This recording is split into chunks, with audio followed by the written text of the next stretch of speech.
Dude, he really is not being those Sammy Hogan allegations anymore. I mean, Sami Zayn is your new United States champion. He answered Carmelo Hayes' open challenge and he won. The match was pretty decent as you would expect between these two, but definitely the wrong winner. Trick Williams is at ringside and introduces the US title, which distracts the referee. Then he seemingly hits Melo on purpose, which leads to Zayn hitting a final haluva kick for the win. Take advantage of it. Haluva, could this be?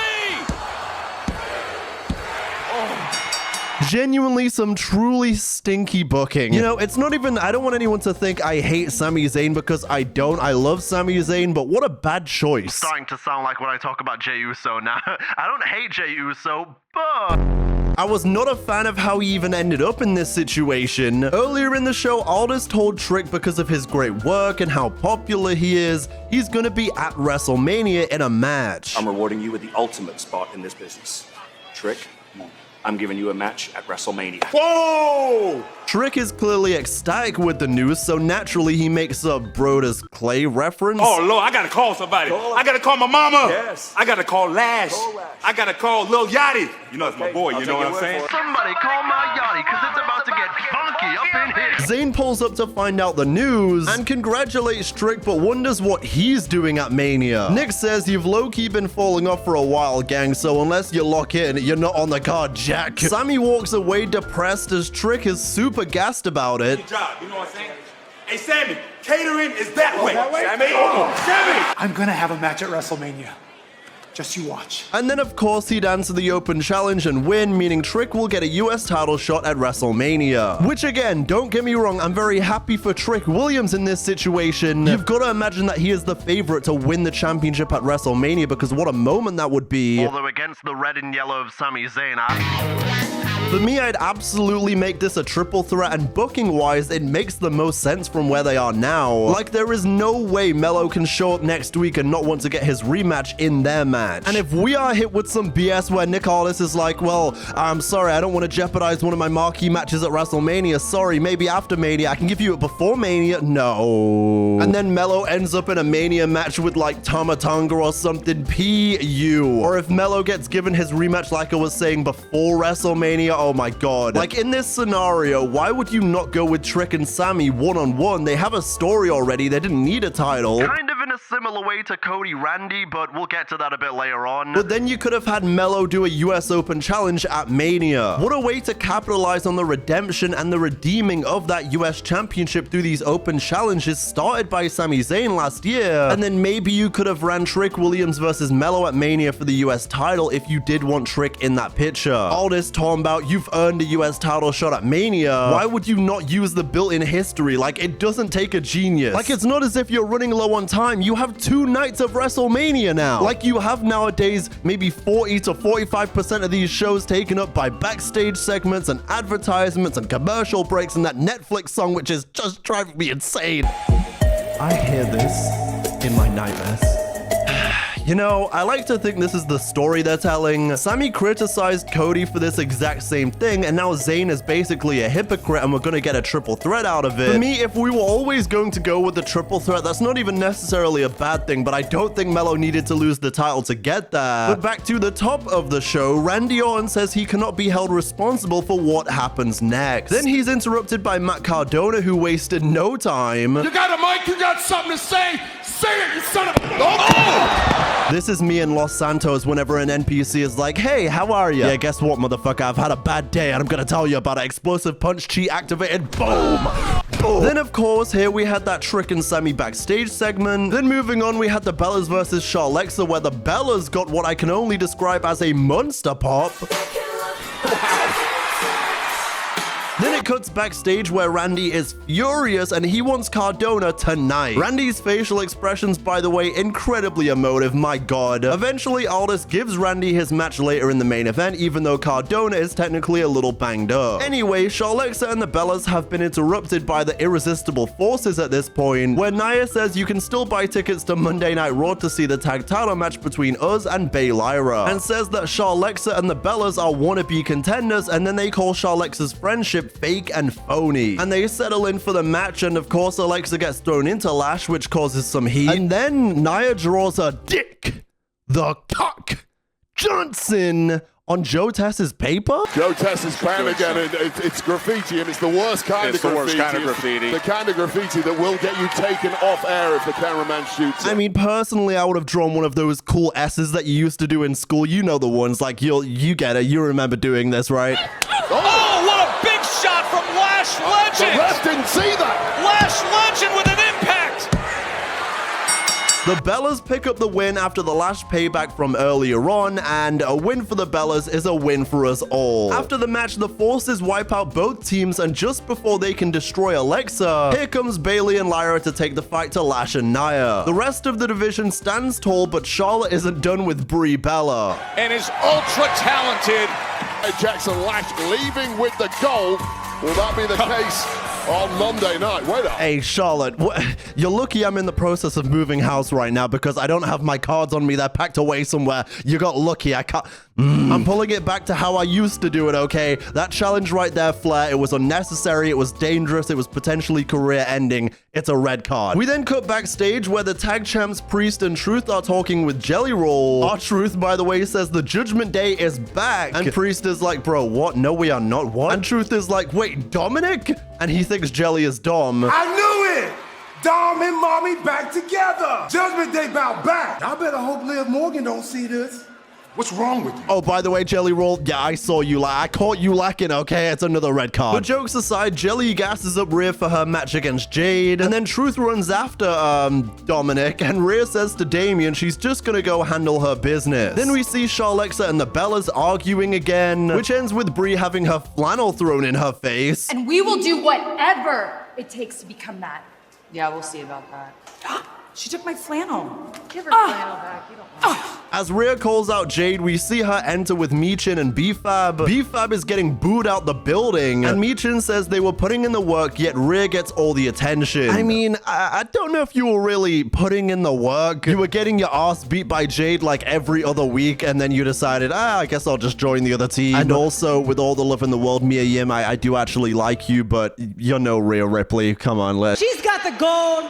She's got the power, and at least with Jade, what you see is what you get. Oh, man. For as much as it makes little booking sense, I will give Michin and B-Fab their credit. They did hold their own in this promo to most extents, and they do seem much more comfortable in this role. And I do really like Mia Yim. Again, I just don't think the story makes any sense. I mean, it doesn't. B-Fab steps up, and Rhea says she's gonna teach them all that actions have consequences. I realized real quick that I'm something that you cannot protect her from. So let's get a referee down here then. Let's get this party started.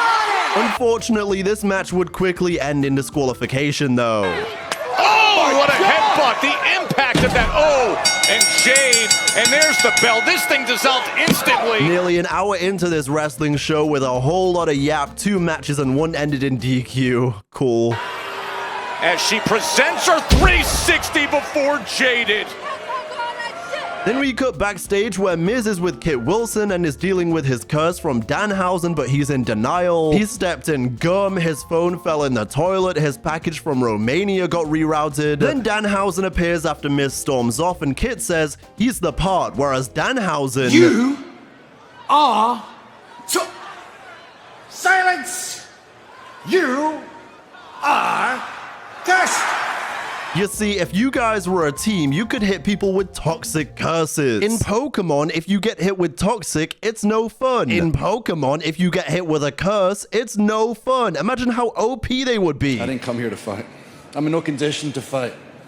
But if Jacob wants to start something, I'll sure as hell finish it. Drew McIntyre pulls up after the huge fall with Jacob last week and says Jacob took everything from him and now he's got nothing to lose, which makes him the most dangerous. Somewhere Swerve Strickland is shaking his head, but anyway. We transition into Jelly Roll versus Kit Wilson, and I know I didn't review SmackDown when they had their recent slam poetry, but I loved that segment, to be fair. I'm very happy that Kit Wilson is slowly on his way up, man. Even though I will say definitely the wrong winner here, but we'll get to that in a second. So before we fight tonight, I have to defend the honor of my mother. Okay, Fez, I guess. You tell lies, Mr. Jelly, about your willy and about your belly. You met my mother, but she'd never choose you as her lover. Kit Wilson says, to see you naked, that's far from erotic. My mother says, hi, you are toxic. And then he gets cut off and Jelly Roll starts the match. Jelly Roll Joe Test. Wilson able to get out of the way and then deliver. Kit. The turn E Kit. Oh, but the shoulder is up for... To be fair, the match, I mean, considering it's Jelly's first TV match, it wasn't horrible or anything like that. They have a fairly solid back and forth considering Jelly isn't a wrestler. And even throughout this show, Jelly is very forthcoming about the fact that he isn't a superstar and he's very humble and understanding about that. But also, Jelly isn't a wrestler, so he shouldn't have beat Kit here, in my opinion. Oh, back to the choke slam. Yes! Jelly Roll, hook in the leg. No! Anyway, it's been a while since I checked in on Solo Sikoa. How's he been? I'm so hard. I'm so hard. Okay. My job is to lead this family. But I cannot lead this family if everyone's not on the same page. Solo apologizes for doing a little too much last week, and he says, you know who wouldn't have said sorry? Roman. Then again, however many months later, they teased Tama Tonga cashing in on the US Championship Open Challenge. Melo says, or are you gonna wait for someone to tell you it's okay? And I mean, I guess he's waiting. Then Nakamura comes over and Tyler checks in and says, are you good? And then they both leave. God, this is what I mean when I say SmackDown. It's so monotonous sometimes. Like, how are we still doing Shinsuke and Tama Tonga lore? How are we still doing Solo and Bloodline and Roman Reigns lore? Like, bro, this show, you know, it has like 5 to 10% of glimmering spots every week, maybe 15, but the rest of it is just like, ugh, it's a drag. And I really hate to come on here and be negative. Like, I try so hard to be positive about pro wrestling, and I'd like to think for the people that watch my videos consistently, you guys know that for the most part, I'm positive, right? But in a way where I feel like I'm being realistic, but when I watch SmackDown, I'm just like, man, there's better things I could be doing with my time here. Anyway, at this point in the show, we had Zayn winning the US title, of course. Then Jacob Fatu arrives and heads to the ring to address everything, and Zayn runs into Aldis where he is quite happy and he finds out he's defending the title against Trick at WrestleMania. And then we cut back to Jacob, who's in the ring cutting a promo, and you guys are seeing a truly dark side of me today, a dark side of my ring, okay? And I don't want you to see this version of me, but Busted open, and it's all got to do with one person. You guys were literally chanting his name, and then you go to what chant him? Like, you literally showed him fucking respect, like, oh, far too, and then he's spitting, he's talking about his problems, and you guys are like, what? It's 2026. Like, bro, there are some crowds that we see on these shows. Like, don't get me wrong, the show itself could do with a lot of work a lot of the time. But at the same time, sometimes you crowds don't deserve shit, bro. What the fuck? Huh? You try to take food off my family? Man, you try to take food off my kids' table, Drew. Jacob basically says nothing Drew did or does is gonna hold him down. Drew comes out and says Jacob is a damn criminal and a thief for everything he stole from him. Taking food from your kid's mouth. That's my food! Screw your damn kids! Nick Aldis comes out and announces an unsanctioned match between these two at WrestleMania. Then Jelly Roll talks to Cardona about Randy Orton, and Cardona says, I'm not trying to be Randy's friend, I'm trying to kick his ass tonight. And then Zelina and Aleister pull up. Zelina says, you're picking a fight you know you can't win just to fix your damaged ego? Then, I kid you not, Aleister says something I literally didn't understand, and neither did Cardona. So is it Leva? What? Like, I can't believe this is the timeline we're living in. I don't hate Jelly Roll, I don't hate Randy, I don't hate Cody, I don't hate Sami, I don't really hate any of these people, to be honest. But we are in a timeline right now where this Randy Orton Cody Rhodes main event at WrestleMania is being built around Jelly Roll, pretty much. Yeah, you know, maybe it's me. Maybe I'm the problem. Then Chelsea Green catches up with Tiffany Stratton backstage in her wheelchair. She refers to Tiffany as Tacky Time and then quickly says, I mean Tiffy Time. And she offers her help to be United States champion 2 times like she did, but Tiffy has no interest. You're right. You were the United States champion. Twice. which also means you've lost it twice. So thanks, but no thanks. Via Kiana James' distraction, Tiffy doesn't pick up the title and Giulia retains. Hot move, throw a curveball at the right time. Pretty, oh, knees up. Went for the prettiest moonsault ever. But instead comes up with the win. At least one bit of positivity here. I'm happy to see Giulia and Kiana doing their thing. Then Bayley and Lyra say they're the biggest threat to this division, and the whole division is on notice after they win the belts on Monday Night Raw. We then have another mystery phone call for Randy Orton where he's talking to someone. Yeah. I appreciate you. I'll see you soon. At this point, I'm thinking it's not Ted DiBiase, it's not Bob Orton, it's just the voices in his head. Although, if it is Kevin Owens, like people have speculated, and he's somehow already cleared to come back, that would be sensational. Like, I actually think SmackDown, it could really do with a Kevin Owens. I mean, any product at any time could do with a Kevin Owens. The man was doing career work before he got injured, and if he is ready to come back, I mean, hey, more than welcome it. Maybe he returns in the main event of WrestleMania Night 1, you never know. Although, with that being said, Ted DiBiase did beat the case, so you never. Anyway, into the main event, it's Cardona versus Orton, where Matt never really stood a chance from the beginning. Injured Matt Cardona, who's straight at it. What are you doing, Matt? I mean, he does get off a Rough Rider, but it's not as if anyone really even remotely bit on it. He needed that. Oh, Rough Rider! How did he come up with that, Cardona? Oh my God! Orton spends basically the whole match working on Cardona's injured arm and then puts him away with an RKO. RKO!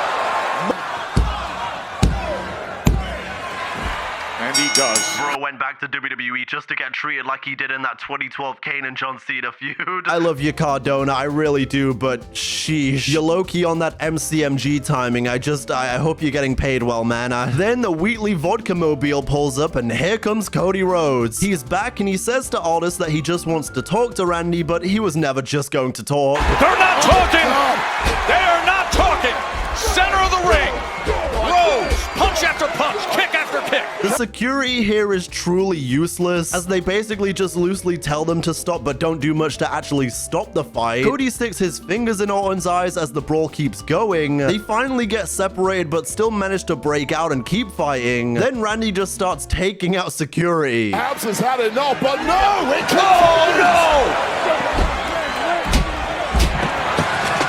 I don't know who that one indie wrestler security guard was, but bro, he literally slid over the table and landed on his feet. Of Randy.